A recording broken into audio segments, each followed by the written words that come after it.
Hello मित्रों, चलिए बताते हैं आगे। गोयनका जी की जीवनी के संदर्भ में सहधर्मियों ने साथ दिया। गुरुदेव गोयनका जी की सहधर्मिणी श्रीमती इलायची देवी गोयनका भी रंगून में रहते हुए पूज्य गुरुदेव सयाजी उबाखिन से विपश्यना विद्या सीखकर धर्म में पकती रहीं। भारत आने के बाद पिछले 35 वर्षों से विपश्यना की प्रमुख आचार्य के स्थान पर देश विदेश के शिविरों में महिलाओं को धर्म सिखाने के पुनीत कार्य में गुरु जी का साथ दे रही हैं। परिवार ने पूरा साथ दिया। गुरुदेव के दोनों अग्रज श्री बालकृष्ण एवं श्री बाबूलाल और अनुज श्री राधे श्याम ने भी धर्म प्रसार में पूरा सहयोग दिया और ये स्वयं धर्म में पुष्ट होकर विपश्यना के आचार्य पद पर प्रतिष्ठित हुए। उनकी कुछ बहनों ने भी धर्म में पुष्टता प्राप्त की और विपश्यना आचार्य बनकर शिविर संचालन करते हुए अनेकों के मंगल में सहायिका हो रही हैं। इस प्रकार पूरा परिवार धर्म प्रचार के काम में महत्वपूर्ण भूमिका निभा रहा है। विशद परिवार का सहयोग। इसके अतिरिक्त सारे विश्व में विशद विपश्यना परिवार बढ़ता गया, जिसके हजारों सदस्य आचार्य, सहायक आचार्य, बाल शिविर शिक्षक, केंद्रों के ट्रस्टी, व्यवस्थापक, धर्म सेवक और धर्म सेविकाओं के रूप में विपश्यना प्रसारण के अभियान में नितांत निस्वार्थ भाव से सहयोगी बन गए।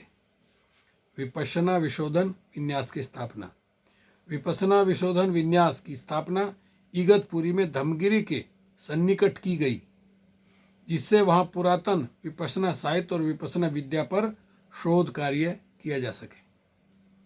भगवान बुद्ध की मूल वाणी संपूर्ण त्रिपिटक तथा उसकी अर्थकथाओं और टीकाओं सहित लगभग 50,000 प्रश्नों के विशाल साहित्य को पाली विद्वानों के सहयोग से संशोधित करके उसे 20 कंप्यूटर द्वारा संपादित किया गया और उसे नागरी लिपि में 140 भागों ग्रंथों में प्रकाशित किया गया। पाली मूल को बर्मी लिपि में भी प्रकाशित करके बर्मा के पाली विद्वानों और वहाँ के विभिन्न बिहारों में बांटा गया। संपूर्ण त्रिपिटक अब अंग्रेजी रोमन लिपि में भी प्रकाशित होने जा रहा है।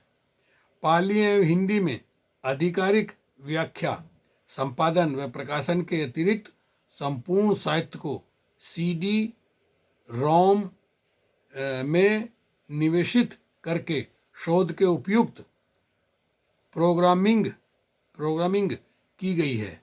यह सारा साहित्य वेबसाइट पर भी उपलब्ध है। इस विपुल पाली साहित्य को देवनागरी, रोमन, बर्मी, थाई, श्रीलंकन, कंबोडियन और मंगोल विश्व की इन 7 प्रमुख लिपियों में निवेशित किया गया है और इन सब में शोध रिसर्च कर सकने की सुविधा उपलब्ध है। अब भारत का संपूर्ण आध्यात्मिक साहित्य यथा वेद, उपनिषद, पुराण, स्मृतियाँ, रामायण, महाभारत तथा संपूर्ण जैन आगमों को भी निवेशित किया जा रहा है, जिससे कि शोधकर्ताओं को निष्पक्ष तुलनात्मक अध्ययन की सुविधा प्राप्त हो सके। सार्वजनीन विपश्यना का प्रशिक्षण। श्री गोयनका जी ने भगवान बुद्ध की विपश्यना विद्या के सांप्रदायिकता विहीन सार्वजनीन स्वरूप को उजागर किया। इसी कारण विपश्यना विद्या सभी संप्रदायों तथा बेझिझक स्वीकृत हुई है। विपश्यना के केंद्रों की स्थापना होने के पहले भारत में विपश्यना के शिविर हिंदू मंदिरों में, बौद्ध विहारों में, जैन उपासरों में, मुस्लिम मस्जिद और ईसाई गिरजाघरों में लगते रहे।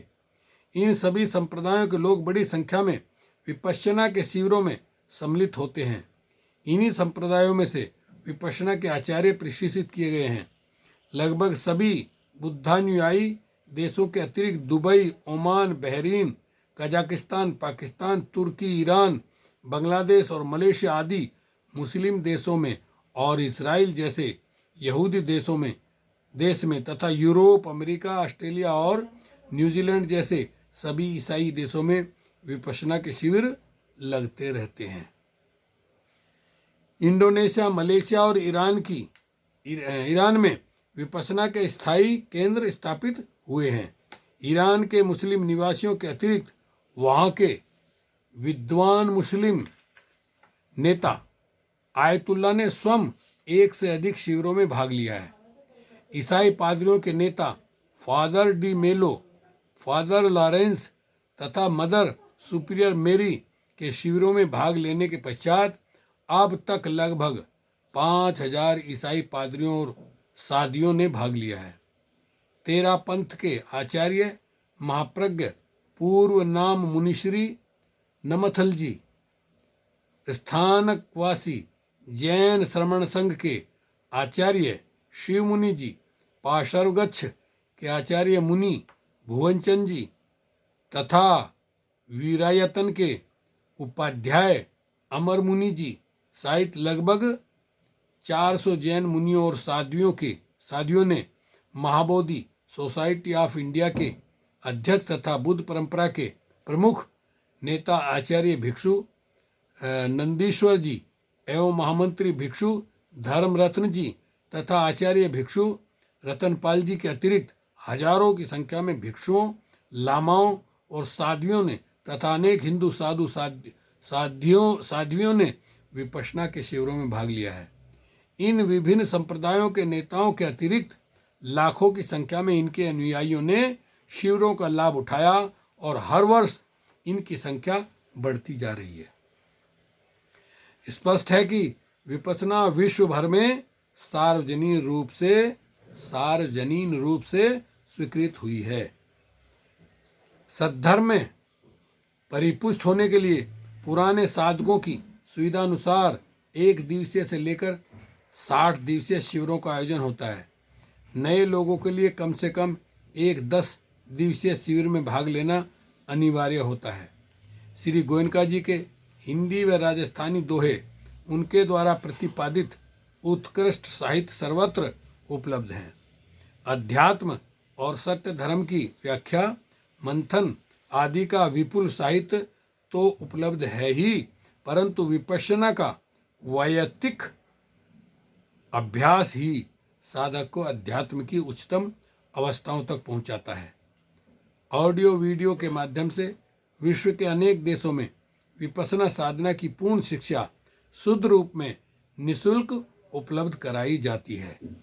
चलिए थोड़ा थोड़ा छोटी छोटी वीडियो लंबी होने से लोग जो है देखते नहीं हैं। ओके, शुक्रिया, धन्यवाद। हasta luego, फिर मिलते रहेंगे।